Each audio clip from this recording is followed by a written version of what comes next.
believe, as Muslim brothers, that this argument can't take place due to the guidance they're supposed to be on.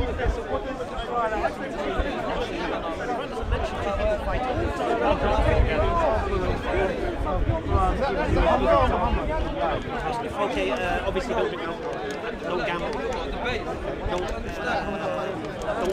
buy birds up in the street. Just an example. Don't deal in interest. Credit cards, debit cards, mortgages, loans, longer day pay loans, all this stuff. Store cards. Live within your means. No, the interest is. Yeah, Africa's in debt because of interest. You know what I'm saying? So it's a poison in the society. If you didn't have interest, you couldn't sell houses for millions of pounds. Yeah, it's just the system of interest that causes that. No, don't get me wrong, it doesn't mean we're Muslims, we don't live in caves and we don't use money. We have to. But we have to make moves and we can do it. But the guidance is there. And also we have the example of Muhammad, peace and blessings, who is, the Quran could seem abstract, you see. It's not a man. But Muhammad is a man. And he is the one talking Quran. So he'll be implementing what the Quran says. So we have a man that we can relate to, not a god or anything, a man. And we can try and adopt his stances. It ain't that difficult. There's not that many things you need to do. When you become Muslim, first thing you do, obviously, to give you an example, we don't drink alcohol, we don't do drugs, we don't sleep around, we don't sleep in the house, we don't eat This classes into anything that intoxicates. Now, if you'll say to me,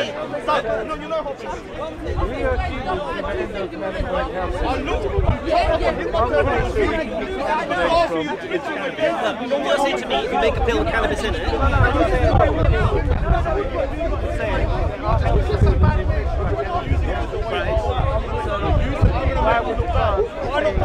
you take cannabis in a pill, will it still intoxicate you? Yeah, that's the thing. See, no, in Islam, it's very, very simple. We're not extreme. That might sound weird. We're not extreme. So, for example, if you're starving to death, you can eat a bacon sandwich. Right? If you're dying of an illness and the only the only medicine you can take contains alcohol, you can take that medicine. Okay. So if you have a disease like, I don't know, MS, for example, and there's some benefit in cannabis for that illness, I personally don't have a problem if a drug is made containing that. What I do have a problem with is just blazing recreation, to get stoned, to get out your face. Yeah. My brother thinks that smoking it cures the cancer.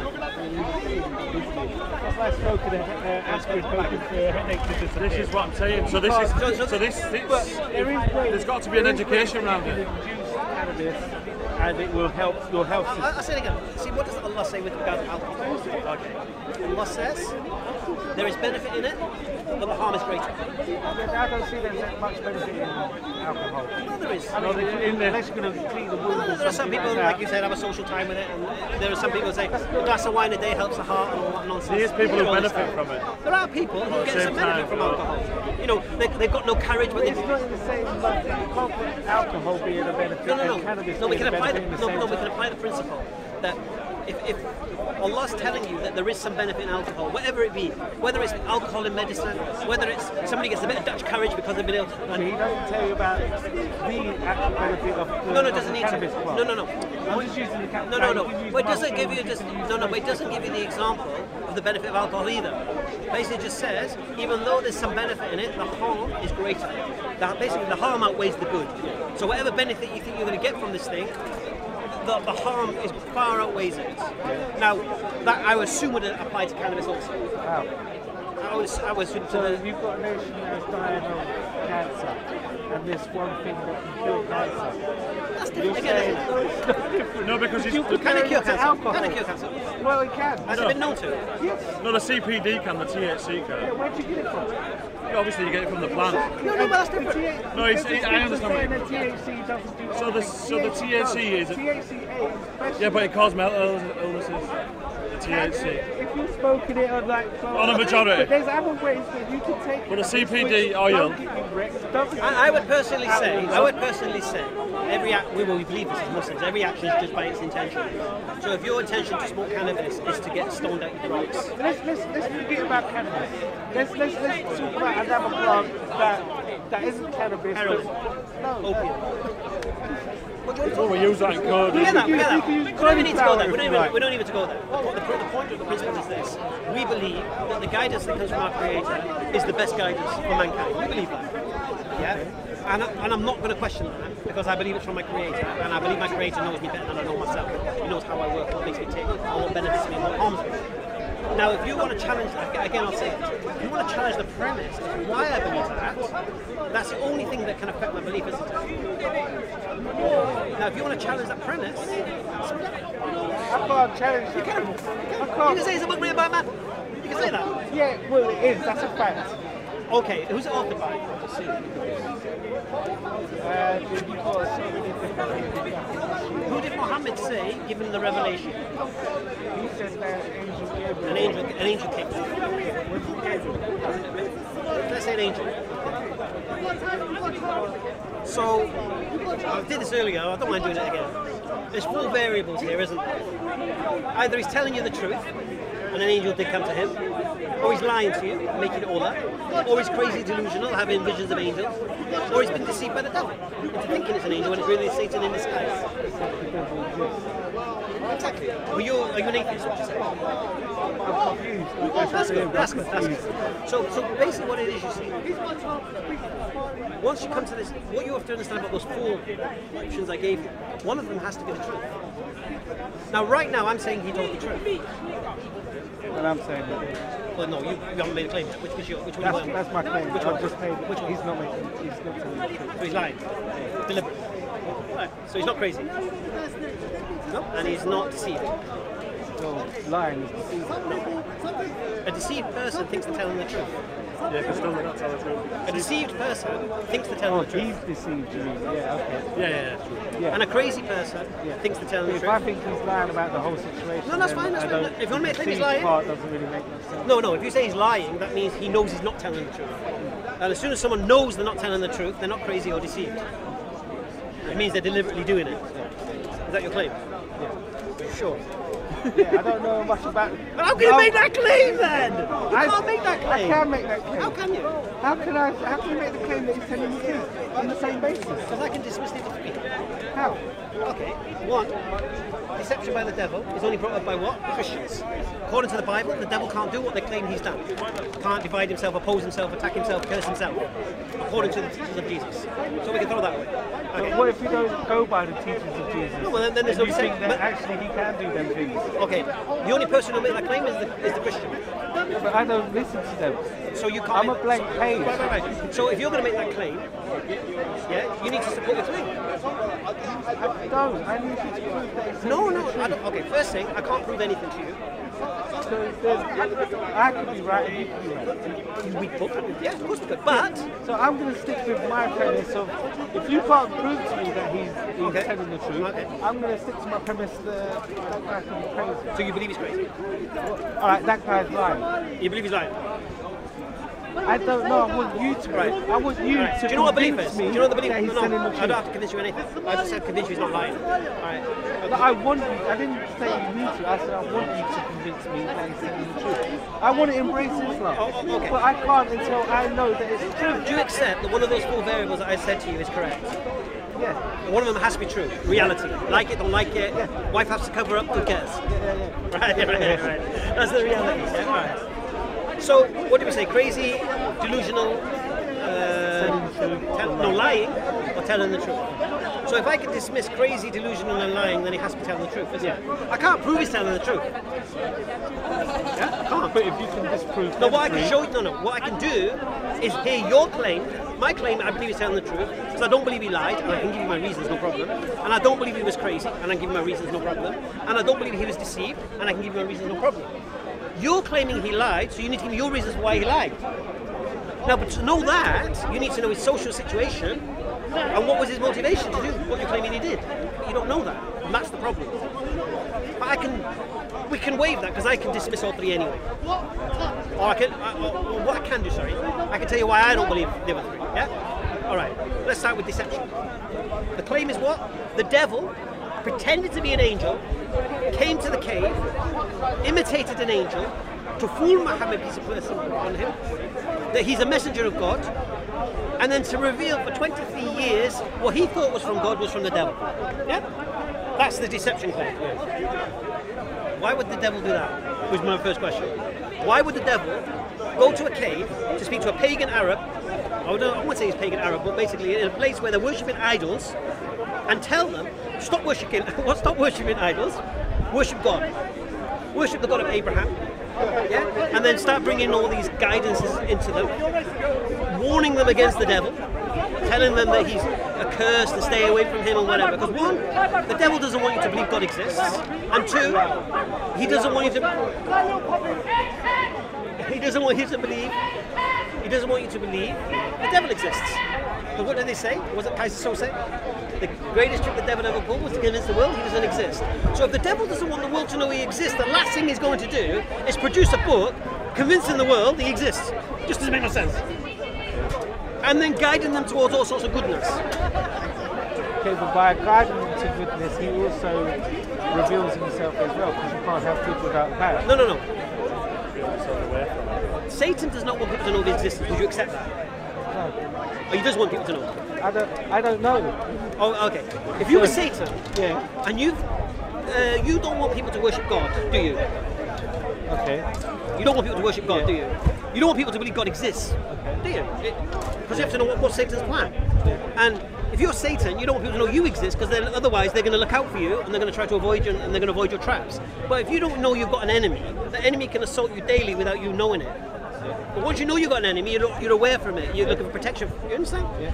So if you look at the Quran, it's completely opposed to Satan. Okay. Curses him, tells you to seek refuge from him, tells you about God's existence, and all it destroys idolatry, all of these things. So it doesn't make any sense whatsoever for the devil to get Muhammad, peace and blessing upon him, and give him a book to prove or to convince the people the devil exists and God exists, and to seek refuge, and it just makes no sense. Now, me personally, I can't believe that. You might be able to believe that, but I can't believe that. It makes no logical sense to me. Well, it wouldn't make logical sense to us because we're just human. We trying to put human logic on their rationale. And then look at the teachings. Because it sounds like you're talking about two different football teams. Like, no. And the bad one. Let's establish something. Let's establish one thing. The God and the devil are not equals. No. We don't believe opposites, that. Right? No. No, the devil is just a creation of God.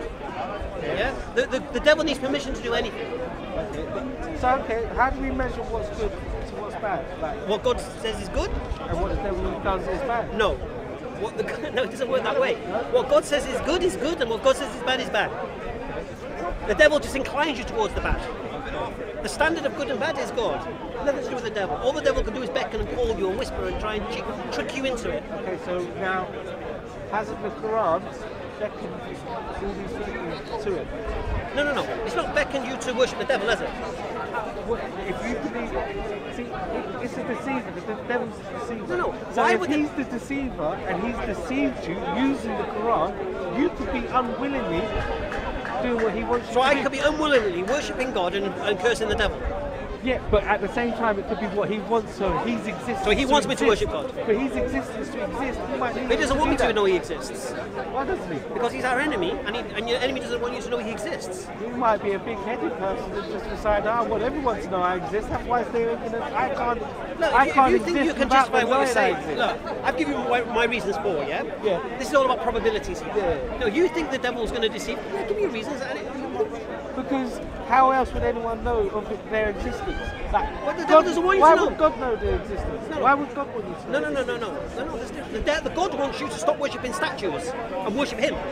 That's why he went to pagan Arabs. Why? But if the statue's giving you a benefit and you are able to change this, because you've got a belief system, you could be an alcoholic, yeah? And this statue, you've been told this statue, if you pray to it, you worship it, it's going to stop you from being an alcoholic. And you stop being an alcoholic.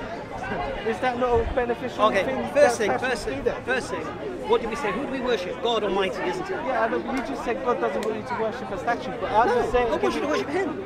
Yeah, but I just gave you an example. How are you going to follow guidance from a statue? I'm not saying how or anything like that. I'm just saying, what if You've that... got to justify what you're saying. It's You an can't just say emotional things. discourse from I am justifying it. How is that justified? Because the alcoholic has got refuge from this statue. Okay, so what guidance is he getting from the statue? Whatever guidance has stopped him from being What guidance alcoholic. can a statue give you? Same as the book. No, a statue is a piece of stone. A book is information. What information can a statue give me? Or what? So a statue, see, like when you've got a statue here and there's a guy riding a horse and you know who that statue What is. benefit is that to me? No, but it does tell you the story of this person and blah blah blah, No, it tells- what it means it's and simple. what he did. So it does tell you stuff, just like No. the book can. No, it doesn't. It doesn't give me any guidance whatsoever. I never said a guidance. Well, the whole point is God's guidance, isn't it? Harry Kane caused England to lose the World Cup. Yeah, you gotta be an Arsenal fan. So, where was we? Basically, you were trying to say that a statue can give you guidance in life. That's what your point. No, I'm just saying. Oh no, yeah. No. I'll yeah, give you an example. If the statue did did do that. Give me an example of a statue doing that. No, I'm just saying. See, like in. What did I say to you earlier? Probabilities. in, Do you believe that? in- Do you honestly believe that? What? What you saying? Do you No, believe what I'm you're not saying? saying that I You're just being the believe devil's that. advocate. No, because here's the point. You see, Yes. I'm not interested in devil's advocacy. I'm interested in what you believe and why. And if you're going to make a claim of something, I want you to support it with rational reasons. Okay, Right now, you're saying to me, God doesn't mind you worshipping statues because that statue might stop you being an alcoholic. I'm saying, what problem does he have with you worshipping that statue? Why does he not? Because he like doesn't want you to worship pieces of rock. Why? Because they have no benefit to you. Why not? Because the whole point of worship is to receive guidance and benefit. There's no benefit in a piece of rock. But like I just said to you, if someone does get benefit from worshipping that rock, What benefit? Uh, Some deception, some. yeah, it could be a deception, but Okay, it's well, still that's a not benefit. Well, who says it's a benefit? Because now that person isn't an alcoholic or whatever. Through worshipping this rock. There's no guidance in that. I know there's no guidance, but so I've come to you, yeah, you're an alcoholic, and I've promised you that if you worship this rock, you're going to stop becoming How's that going to stop me being You alcoholic? it's trust more than it's It's more, yeah, that's How's it going to stop me being So alcoholic? what's the truth? So now you're How's asking it me going to to stop me? trust. How's it going to stop me? I don't know. But But you just made the claim it will. But the problem here, he'll always have that. Well, he'll be able to go back to that alcohol because he'll have no guidance to keep him on the no, same but path. that's- Surely the alcoholic would say, why should I worship this rock? yeah, generally that's what a person would say. Obviously But rational. what I'm You're full of saying drink is a more. hypothetical thing. No, but we're dealing with a hypothetical here. So you tell this guy, if I came to you and say, look, your dad would not be an alcoholic if he'd have worshipped the stone. Yeah. Your first question would be, why? What can the stone do for me? No, I know that, but that's because we're talking about No, well, reality. you would- I'm talking about a hypothetical thing. Okay, in a hypothetical situation, if I said that to you, what would you ask me? You'd say to me, what power does a rock have? So you go away. Unless I was an idiot alcoholic who didn't care and just wanted to get off it and started praying. But how is it going to stop you being an alcoholic? Because you're there praying all the time. How is that stopping you being an alcoholic? Because you're there praying all the time. You ain't got time to go to the pub. So And you- your so you're saying to me, you have to belief that this rock is doing it to you. No your disrespect, but you're belief. taking the hypothetical to the I ridiculous. know. You have. There's no practicality in what you're saying. Unless you're a monk in some garden and you stay there all day, that's another story. Yeah. But the point here is this. I don't believe, personally, you can believe what you like, mate. People believe in all sorts in this park. Yeah? People talk about invisible pink unicorns on Mars. Anyway, you have to justify what you're saying. Now, we can only go probabilities. Now, I've explained to you why I don't believe the devil deceived Muhammad because of what the Quran says, and it completes a complete antithesis of what the devil stands for. Me personally, I think the devil wants chaos. The Quran brings order. I think the devil doesn't want people to know he exists. The Quran warns you against him, tells you to seek refuge from him. The devil doesn't want you to believe God exists. Yeah, and therefore, the Quran tells you to worship God. So, for the So devil, has the Quran brought order in all the Yeah, if you follow it. Islamic if you follow it, you'll have it. If you So don't, in all the Islamic if you nations- follow it, So these Islamic nations don't follow it. Allah. Yeah, Allahu Akbar. that's the case, unfortunately. Look, Okay. you know, people talk about Israel and all that. Yeah? Do you know what I blame for the state of Israel? The Arabs. Why? Because the Muslim Ottomans had control of Palestine. What did they do? They joined with the English, Lawrence of Arabia, and they fought against their Muslim brothers. They took Palestine off the Ottoman Turks, and what did the English do? Reneged, said, we're not giving you Palestine, kept it, and then what? It became a Jewish homeland. Now, if the Arabs didn't go against their Muslim brothers, which they're not supposed to, Palestine wouldn't be in the hands it's in today. It wouldn't be in the state it's in today. So for me personally, no, Muslims in the world today are not following the teachings of Islam. And when I say it's not just the Quran, you see, it's the Sunnah as well. It's the Prophet Muhammad and his guidance. I told you what, he's the walking Quran. So you can't just Quran blind. He couldn't read or write. Well, they say illiterate. I don't know what level of illiterate. Whether it's he couldn't write his name or whether he couldn't write a book. I don't know. Was the book written after he passed? The book was put together, compiled. After he had passed? Yes. So it's an oral tradition. Well, no, it was put together before he passed. So it could be mistaken as well. Someone could have added. If you want to make a it. claim of a mistake, you can. No, I'm just saying there's. No, if you understood how it was compiled and the conditions of each ayat had to have 2 oral witnesses to the verse and written witnesses to the verse, and it had to be confirmed by the community. It was a community project. It wasn't one man putting it together. It was a community project. Tradition. So you needed to have, so for example, one verse. You needed to have who heard that verse, who heard that verse. You needed to have multiple chains of. So how long after did they compile it? It would have been after he died, when it was during the reign of. It started off Abu Bakr, his daughter had one, and then Uthman, the third Caliph. So it's irrelevant. The point here is this: when the Quran was compiled, there was such strict conditions that went into it that the people who brought forward the verses had to be oral, different people orally and written. Because the Prophet Muhammad, when he recited a verse, he would call commissioned writers to record the verse, and non-commissioned writers would record the verse. Yeah. So it's another subject, and it's a huge subject, but it's quite easily done. That you quite easily see, should I say, that the Quran today is what was revealed by Muhammad. Why? Because they're reciting it, they're memorizing it. Yeah. If you change the Quran, you can't change the memory. Like they talk about this nonsense about the goat eating a verse of the Quran. How does that change the memory of the people who recorded the verse? Yeah. So if I heard a verse of the Quran, I know. There you go. You're talking about it, and you know what? It absolutely stinks, man. It's disgusting smell. Disgusting. That's your preference. I hate it. It's preference though. That's it. Blow